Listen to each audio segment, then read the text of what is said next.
Hey everyone, it's Mahalia here, and today we have a special guest with us who's coming to share her story, share her journey with us. I hope that we will all be inspired, encouraged, and that we'll all take something away from it that we can apply to our lives and to our walk with Christ.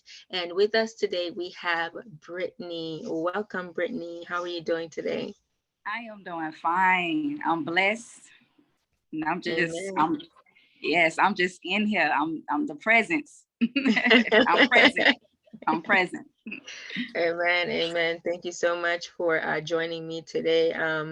You didn't have to, but you were willing and willing to be transparent enough to share with us, to encourage someone else, to inspire someone else on their journey. So thank you for that. I appreciate you.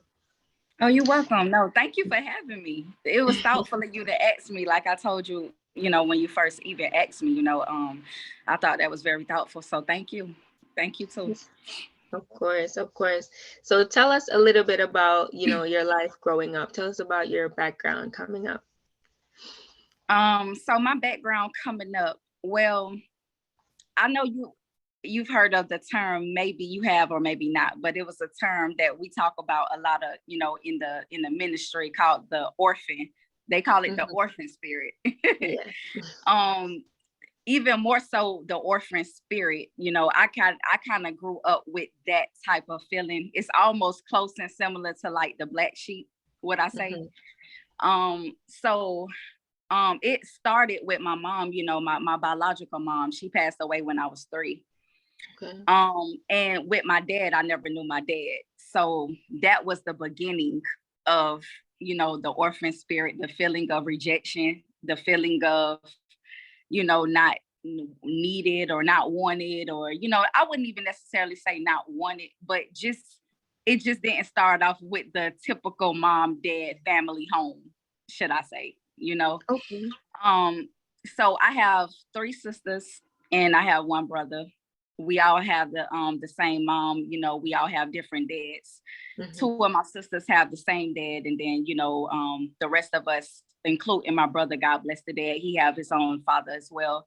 So that in itself, it was a disconnect in that area as well. I was actually raised by my godmother, we called godmother. But the Mhm. interesting thing is that she was married into my family. She was married to actually one of my older cousins. Once when you have a cousin that's way older than you just say uncle. Oh, yeah, I know how that So, goes. but I mean, he was my cousin. But Yeah. I probably called him uncle.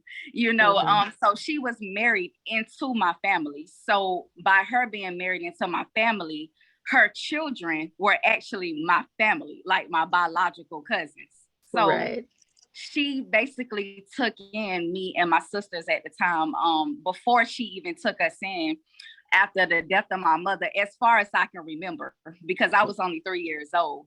But I Okay. do remember like traveling, to Texas, and my biological mom, my uncle from my biological mom, and my aunties, they stayed in Texas. So me and my sisters pretty much were back and forth staying with them, until we kind of got situated where we were, where we would grow up at and be at, for a lifetime. So my uncle took me and one of my sisters in, and then my auntie took my other 2 sisters in. And my brother, he always lived with his grandma. He was a grandma baby from a baby. Like he never went anywhere. His grandma raised him. So he was always in the arms of his grandma. The Mhm. moving around was more so with me and my sisters. So I stayed with my uncle, me and one of my sisters. We stayed with my uncle maybe for a couple of years. I Mhm. just remember like being on the soccer team, playing soccer, and it was like, it was a healthy environment, should I say. My uncle, he pretty much took care of us. It was nothing I could remember that was negative about that situation. However, when he called the rest of the family to try to see, I guess who would take us in, because maybe it wasn't his intention to keep us forever. So Mhm. my godmom, the one I'm calling my godmom, the one that was married to my cousin slash uncle, she offered to take us in at the time. I want to say me but it was us that she took in. So we left Texas and we flew back home. When I say home, I mean Florida. So I was born and raised in Florida. My birthplace was St. Augustine, Florida. And so I grew up in a little community, well, in the little country area, and it's called Elkton. And if somebody's not familiar with Elkton, just St. Augustine is like the outskirts of St. Augustine. It's a little town, a little country area, with potato graters and, so I'm definitely a country girl. I'm a Florida country girl. So I grew up in the country. So I guess once my uncle made that phone call, she decided that she would take us in. So now a little bit before that happened, let me give you a little bit of backstory about her, just so I can kind of, bite off of that when I finish the rest of my story so you can understand. So you remember I told you her children were actually my actual cousins because she was married to my cousin. So she had 2 girls and a boy. Now they're way older than me. They already was like, way older than me. So the interesting fact is she had a son. Her son, me and his birthday was on the same day. That's one interesting fact. Now another thing is, God bless the dead, because he actually passed away. So he was shot and killed. During that time before me and my sisters moved with her and my cousin, they actually got a divorce. So she was divorced and she lost a child. So just keep that in mind. So me and my sisters come from Texas. So we move in with her. Now, remember also that I told you that me and my sisters have different fathers as well. Yes. So I never knew my father. So that's just out of the line. So keep in mind, I lost my mom and I never knew my father. So I didn't have no other outlet. So my other sisters, my oldest sister, it was kind of the same with her. She didn't really know her dad either, but she was older. So with her and my other 2 sisters, my 2 sisters that were older than me, they shared the same dad. So they're the only 2 that have the same dad. So their grandma actually stayed maybe probably like 15 minutes away. So they actually ended up moving out and they moved with their grandma. So it wasn't really that long before we all kind of split up, So my sisters, the 2 sisters that have the same dad, they moved with their grandma. My oldest sister, she was the oldest. So, I would say that she was making maybe decisions about her, love life, and you know how that goes. You fall in love, you move out, and then you kind of start your own little family, So she was on that level, and so then that just left me. and that's where I'm gonna start from. The fact that, as you can see already, it's already shaping the pattern of feeling like kind of rejected and left out a little bit, like not really knowing where I stand, not really knowing who I am and my identity and things of that nature. So growing up with my godmom, it was a little tough, a lot of people like to say, in our country area, we call it like strict and stern and, or some people just say flat out mean, I mean, however you want to see it, but she was very stern, and I just always was like a real bubbly person. I mean, you would never see me not smiling. Like I was always the type that's like, when I come around my family, I'm like, oh, hey, give me a hug. I was like that. Yeah. And it was a little tough growing up with a person that was so stern and not really that affectionate. That's for the most part, just starting my journey off with her and just kind of like paying attention and trying to like learn who she was and see what can I do, what can I not do, like, can I hug her? It's like, oh, okay, no, well, I guess the hugs don't do it, and so just trying to see where I fit in, because keep in mind, I already didn't have my mom, I didn't have my dad, so I'm looking to her to like be that mom. I was so young when my mom passed that I don't even remember her like that, so even if she did kiss me, and which I'm sure she did. I was 3, you know, so even if she was holding me all the time, I don't really remember like that. So I just felt like, man, like I just wanted to be loved, you know, like honestly, like that's really all I can remember. Like I'm just like, I just really want to be loved, you know. So growing About up how, with how her, old would you say you were at this time? at that time where I started feeling those emotions or starting to kind of want to Yes, be loved. Oh, okay. yes, So that was about the 7. She took us in. When she took us in, I was around about 7, like 7 or 8. Like, so I okay. had already passed the baby stage. Like I wasn't like a toddler. I was Right, old but you enough. were still young.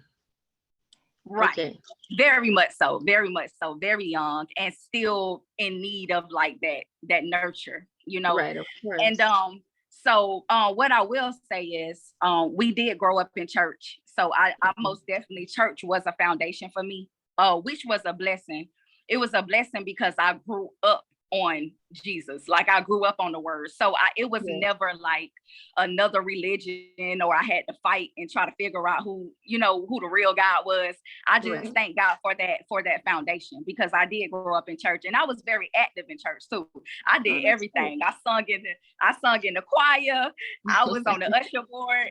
I was getting picked for everything. They like, tell Brittany to do it. I had to lead the prayer. And you know, half of the time I probably didn't know what I was doing, but I did have, even as a young child, I had like this zeal for God without even really knowing or understanding who he was. But I can say that I always was like a spiritual person without knowing I was spiritual, if that makes sense. Yeah, You I know, understand. the feelings that you go through that you don't understand why you feel that way. Yes. That was me as a child. I was very, very mature, very mature. Like I could sit around grown people and literally know exactly what they're talking about. I understand things. I knew that my mom had lost her son, and the fact that she wasn't like an emotional, affectionate person, even at the age of 7 and 8, I used to say, you know what? Like, I'm not even gonna like pressure her because I Yes. understand. Even at a young age like that, that's how like mature I was. You know, Yeah. I used to always be the one, even I'm the baby girl, but I Right. used to be, you know, I'd be around my older sisters and I'd be like talking to them like I'm the older person. Like so I just always had like this. It's like my older sister, she used to always tell me like that I was wise beyond my years. That's Because I good. used to always be like very intelligent at a very young age, you know. And so um so I grew up in church. The separation from my mom, my dad, the split up with my sisters, the not really feeling the love and affection. So going to school, like around the times of me going to school, that's when I felt like I really had like the time to really express myself and be me, because I'm not home no more. Like I Okay. always really felt like I didn't have like that safety and speaking to Okay. my mom, because it almost felt like I was always being silenced. You know, I think one of the attacks that I feel being on my life since a young person is to silence my voice. And that's how you know I'm supposed to be speaking. That's Because that true. was something that like, it's like, man, like, and honestly, it kind of like blended in with my character because I'm already the type of person that hold a lot of things in. So Mm-hmm. I'm not going to be the first one to jump up and tell my business or be like, oh, this happened to me. Most likely I'm just going to keep it in. So you can imagine, like, from childhood even up to now, how many secrets I have in my head, how many things happened that nobody never knew. Like even me doing this right now is like a big step, like, because just throwing myself out there like that, Yeah. putting, you know, people, like it's really a big step for me, you know. Wow. So growing up with her, I just felt like I didn't find safety in being able to really express myself with her. And I was always very like artistic, like artsy. Like I used to like write all the time. I love writing. Like I that's how I express myself. So I used to write, I go write letters. Like, this is how I communicated with her. I write a letter and tell her how I feel, and I'll give it to her. Yes. And she'll tell you to this day, like, Brittany used to write me letters. And I'm like, yeah, because that's really the only way I can talk to her. But I was always like that, even in relationships. I'll write people letters. I have a whole letter book.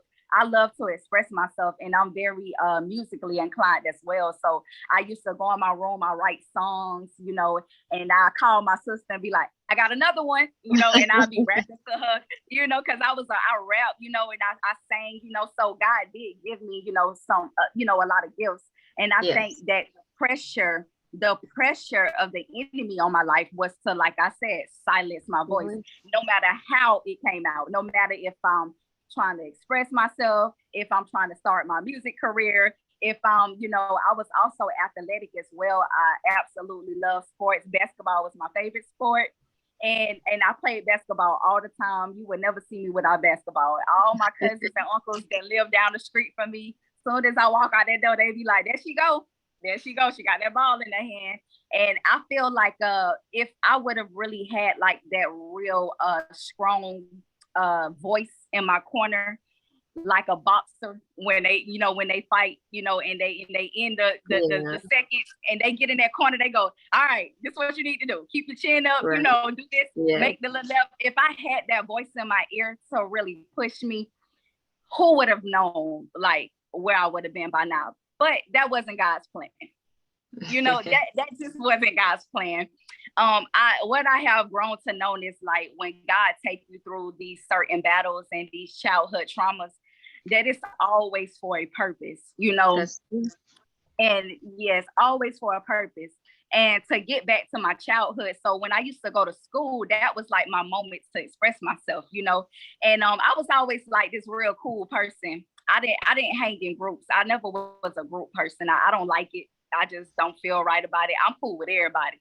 Like, it could be somebody that's real quiet and geeky. I'm like, hey, how you doing? It could be the cool person. I'm like, hey, what's up? All the teachers, like, I just was that person, and when I went to school, I felt like I can express myself more. And then it's kind of like, as soon as I open the door to my house, it's like, all right, shut down. And so basically that's my story, like, just feeling caved in, like feeling like I'm like in a mental prison. Like, I actually said that in one of my songs. I really honestly felt like I was in a mental prison. Like, that's how I felt, just bound. And I didn't understand spiritual things then. I was too young. And then, like I said, even though I grew up in church, I still didn't, we don't understand God, especially when we're in churches that don't really talk much about, the prophetic and being baptized in the Holy Spirit and hearing and listening to the voice of God, and even just preach against sin. Like, a lot of churches, they preach the word so watered down that people don't have no zeal and no fire to even want to try to like reach out to God and try to, like, go higher with him and learn who he is. Like, building a relationship with God, or cultivating that intimacy with him. Yes, absolutely. So I just remember periodically having like these little moments where something spiritual would happen. I didn't understand it, but like, for instance, I remember, and this is why I'm gonna start off by telling you like the things that I went through, and I'm gonna start it off by this dream. Now that I'm in the prophetic, and God has most definitely opened my eyes so much to the fact where when I have dreams, when he's speaking to me, I can interpret, okay, Lord, this is what you mean, and I can distinguish between, a dream where God is trying to tell me something, like a warning dream, just a straight up demonic attack dream, and just a soulless dream. Like, maybe I just ate too much ice cream or something, or I'm just thinking about something. And, like, I've learned to distinguish between them, right? So when I was young, I remember literally, like, I had this dream, and I just remember, like, the dinosaur movie, like with the dinosaurs, the bird looking dinosaurs. Oh, yes. Like, yeah, I had a dream that I was in my yard, like where I lived at. I was in my yard, and the bird looking dinosaurs, one of them pecked me and it bit me on my arm. I woke up out of my sleep and I felt the bite, like in in human form, like I'm woke, like, Right, and I you're felt it, awakening. and I was Yeah. like, right, and I was like, ow, like, and I'm like, oh man, like I really felt that, Let me No. tell you, let me tell you. So I grew up having a strong attraction to women, right? Mm-hmm. Now after I had this dream, I don't know if it was before or after this dream, but what I will say is after knowing what I know about the prophetic and how dreams work and how real they are and how the enemy insert things into you, from eating and biting and sex. Like when I got bit, I'm gonna Mm-hmm. tell you, whether I felt that way before or after, the desire was way more stronger. I'm gonna Wow. say that. So so the thing is, I don't know if it opened that door wider or if it just if something happened. Something happened to me when that dinosaur bit me, So I started having desires for women, and keep in mind, I'm still young. Like I'm not even talking about my teenage years. I'm talking about young, like 8, like 9. Wow. And what I want to say right now is, while I'm already on that subject, life is spiritual, Yes. because I know that people are going to be watching this, and there's going to be so many people that argue and debate about this whole homosexuality. That was a big part of my life, and that's really the biggest testimony that I have. The fact Right. that what I went through as far as my identity, who am I, trying to figure me out, what I like, what am I here for? So once that got awakened in me, I just remember just having experiences, like I meet, girls, and like I had a strong attraction for them. But Mm-hmm. here's the thing. This is why I love God so much. I was attracted to men too. So I never was like no full-blown lesbian. And I never ever stood for the gay pride. Never. Like you ain't gonna never hear me like see me picking up no flag going, yay, this is who I am. I just could never get that deep with it, but I really was drawn to it. I will say that. And Yes. so that was really the hand of God on my life, to be honest with you, because oftentimes when I could have put myself in deeper situations, he always be like right there to keep me like right here. Like I'm gonna let you do it, but you ain't finna go that deep. I'm finna pull you back.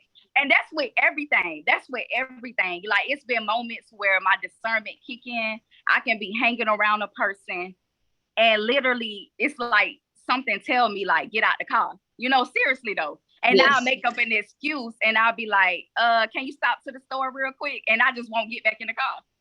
Wow. It's just things like that happen in my life that most people not even aware of, because I was always very to myself person. Right. I have those two sides. Like I'm very bubbly, but then I'm like, all right, I gotta be to myself. Then I'm like talkative. Then I'm like, quiet mode. I gotta Yeah. recharge. I gotta recharge. Yeah. I But understand. growing up with my stepmom, knowing that I had these feelings for women, like Mm-hmm. it really was very, very hard, because to be honest with you, I knew it was wrong. Like that's the thing. Like, and I don't Yeah. know why I knew that. Because a lot of times you will hear people go, well, I didn't know it was nothing wrong with it. I just thought you just like who you like. I knew it was wrong. And this Yes. is how you know it was spiritual, because I could not stop. I'm like, I don't know why I'm like this. I don't know what made me even want to do this. And I liked it. So I you, liked it. Like were you actually, you were actually in romantic relationships with women? mm-hmm. Yeah, Okay. yeah.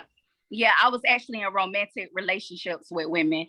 My first mate was a male, actually. Mm-hmm. He lived right down the street from me. I call it the love and basketball relationship, because we we both love basketball. You know the movie, right? The movie Love and Yes, I Basketball. do. I So, do. and that was like my favorite movie back then around that time. And like we just had this little relationship that it just on throughout our little childhood, we was kind of like, on and off a little bit. But yeah, I had my first experience with a woman, and yeah, I really feel like it was something that definitely was leading me, or I felt that urge to want to Okay. do that. That definitely was not like a fleshly thing. You know, a lot of people are like, oh, well, I was just curious, and I wasn't curious. Like, I knew I wanted to do it. Like, that's the thing. It wasn't nothing curious about it. Like, I jumped in head first. I dive right on in there. And also another thing about me is I also was very tomboyish as well. So like I already told you I like basketball. And Yeah. one thing about that, as I share my testimony, I like to also just relate back to, God and his word. But the devil, like that's how he does. If you give him an inch, he will take a mile for sure, and just the fact that I even had those thoughts, that I just never could explain how I felt about that. And you got to understand, the way I explained my stepmom, of course, that wasn't going to be easy to tell her something like that. So I did what Right. most people do. I tried to hide it. At least I tried to. I tried to hide it. And, she eventually found out. I would say, like, I was dating women, and maybe she probably been kind of knew, a mother know their child, Yes. and maybe she been no, but what happened was I just remember the incident at school, like where I did have a girlfriend, and like we actually got caught, like, in the bathroom. We wasn't really doing nothing, but we just was skipping class. So we just was in there, like, just chilling, talking, but we got caught in there, Okay. and because we were skipping class and we were both in the, bathroom stall together, like in the bathroom together, we got suspended.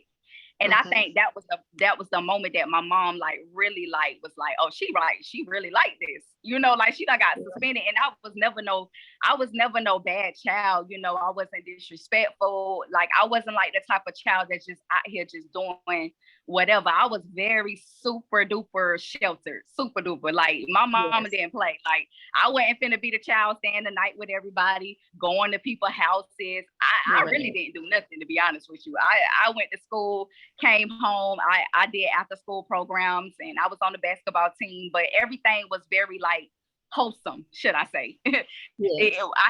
I had a pure environment, So when I got suspended, it was like, whoa, and I was expecting her to like really shake me up after that. She was mad, but my punishment was really just, the fact that I just had to clean the whole house, like spotless, Yeah. but at that moment, I was like, man, like I didn't really want her to know that, because I knew that she would judge me.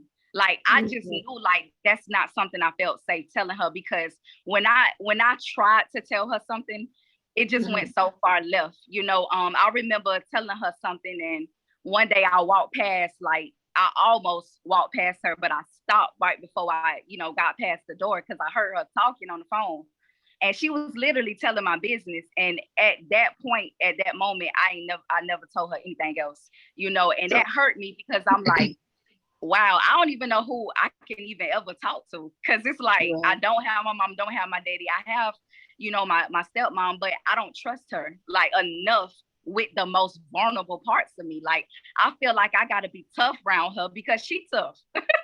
Like, so I Yeah, had I to be tough, understand. like I literally had to be tough. And it wasn't that I was cold, because my personality, I'm just not like that. I'm cool. Like, and I was just a forgiving person. So it was just tough, just being in that environment and know that I got this desire to do something that's so against God and so against your moral, compass, and just so it's just very bad, that like that's how I So, felt. Like I'm like, I feel bad, but I just could not stop it, yeah, and I have two questions. So, one, right. how old were you at that time? At this time, when I got called in the bathroom and I had my experiment, getting caught in the bathroom, that was my 11th grade year. So 11th when I grade. got suspended and all of that happened, but I had a girlfriend way back when, probably like, let me see, my ninth grade year, I want to say it was. My ninth grade year was when I had my first girlfriend. Okay. And Yeah. So your ninth grade year. So you were still young. So Yes. feeling those urges, right? You said Hmm. maybe it started before the dream, but it Right. definitely intensified after the dream. Right. What was going on? Your environment was, you were going in church. Your mom was strict, stern, but your foundation was God and Christianity. But Right. what was fueling those desires? Because it's one thing to feel the desires, Right. but what was fueling the desires so much so that you acted upon it? Yeah. So I think, honestly, to be honest, I really think that I was like fiending for a woman's touch. You know, Okay. I really think that's what it was. Because like I say, my mom wasn't that affectionate. Um, and with me being a woman, well, a little girl at the time, Yeah. trying to like understand who I was and what I was lacking in my life, I was just lacking that intimacy and that that motherly love. And I Right. feel like I was looking for, how people say looking for love in all the Yeah. wrong places. I was Yes. looking for motherly love in all Right. the wrong places, because that's another woman that can hug me, that can Right. love me, that I That can makes sense. talk to, That and I makes can sense. express myself. You get what I'm saying? So Yeah. I think that's really what really like drove me to do it, because it felt comfortable and Okay. it felt very therapeutic sometimes. Like that, I'm like, wow, I got somebody else like me, that I can talk to, and we don't judge each other, and we cool, and it feel good. So So it's like I felt like I was winning. So I think that, well, that's I what it wanted was. to know, yeah, also wanted to know, were there other people around who that lifestyle was normal to them, where you were seeing it and you were thinking, oh, maybe it's not so bad if I try it? Absolutely. I'm glad you asked that, because I was getting to that, because I was going to talk about these generational curses. It absolutely was around me. Matter of fact, probably like it's a high percentage of my bloodline that's actually lesbians or homosexuals. I mean, Really? really, really. I'm talking about, so it's definitely a generational curse. Now that I know what I know and what God has opened me up and allowed me to see where I am Mhm. now, oh, that's a curse. And the call Wow. on my life is to break it. That's right. Absolutely a curse. As I stated in the beginning, it's spiritual. Yes. I don't think anything, nothing less. Like I said, some people come into homosexuality because of an experience. They come Mhm. into it sometimes because of trauma. They've been hurt by a man. They've been touched wrong by a man. They don't trust a man. It could be just hate and abuse, or it could just be curiosity that killed the cat. I'm just Yeah. curious, and then I fall in love with it. It was none of that with me. I came straight off the gate like, this what I want. Like no experience. I wasn't looking up to nobody. I'm never was the type of person that follow. That's another strong character trait that God gave me. I am the type of, I walk to the beat of my own drum. I be in my own little world. You can't tempt Okay. me. You can't make me do nothing I want to do. Everything I ever did in my life, I wanted to do it. Like Okay. flat out. Like I'm Yeah. I'm intentional. I'm intentional. When I said God, it was all God. I'm very Okay. intentional about everything I do. I don't like to waste my time. So the fact that I wasted my time, like in that world, it meant a lot to me, because I'm very Yeah. passionate and I love from within out. So I'm deep, very deep. So I just didn't really understand why I felt that way. But to answer your question, yes, it absolutely. I'm talking about cousins, I have a sister, actually me and my sister, I think we bonded off of that. Because I Wow. have a sister that was also like that, and me and her, we used to be very close. Like we used to talk on the phone all the time. That's a sister that's above me in age. And we both were going through those emotions. Like I think I like girls. Oh yeah, me too. Like so we used to talk, and we literally bonded off of that. Like we bonded Wow. off of the fact that we both were into that nature, that world. However, the difference between me and her is that I actually like men too. So Okay. let's not forget that now. I like men too. And the interesting fact about it is I dated men, but I seen men and women like the same to me. Like, you Oh, get what I'm saying? The same way that I would be with a man, I would respect him. I ain't gonna cheat on him. I'm gonna be loyal. That's the same way I was with a woman. So I had relationships with a man, and then if we break up, whoever I meet, whether a man or woman, whoever get my heart next, that's who I go with. You know, it was never like, yeah, you know, I seen them on the same level. You get what I'm saying? So yeah, I they both, understand. whoever I'm with, they got all of me. Put it like that. It was never no threesome type thing. You know, I just wasn't that wild. Like, you know, I ain't lived that type of lifestyle. Like, I'm very selfish with my love.